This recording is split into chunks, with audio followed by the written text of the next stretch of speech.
Welcome.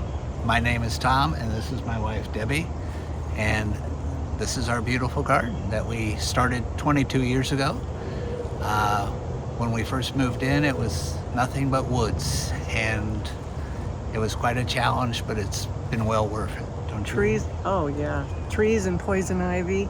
And then we've worked on building a lot of retaining walls and paths and steps, and adding a lot of flowers, and it's a labor of love. There's a lot of memories that have come into this, and a lot of different pieces. There's little stories to everything that's in the garden. If you had time, we would tell you all about them. What do you love about your house? We love everything about it. I mean, we've got a beautiful great room. The kitchen is redone in 2020. We have a beautiful downstairs family room, bar area, entertainment area.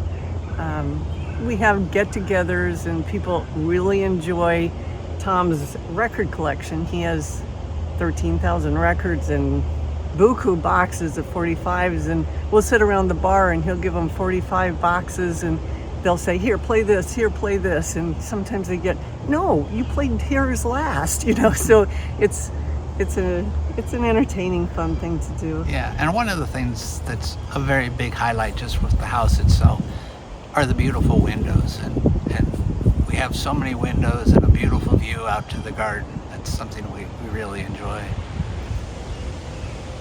I think just having the path so that we can go ahead and walk along, and it depends upon the season.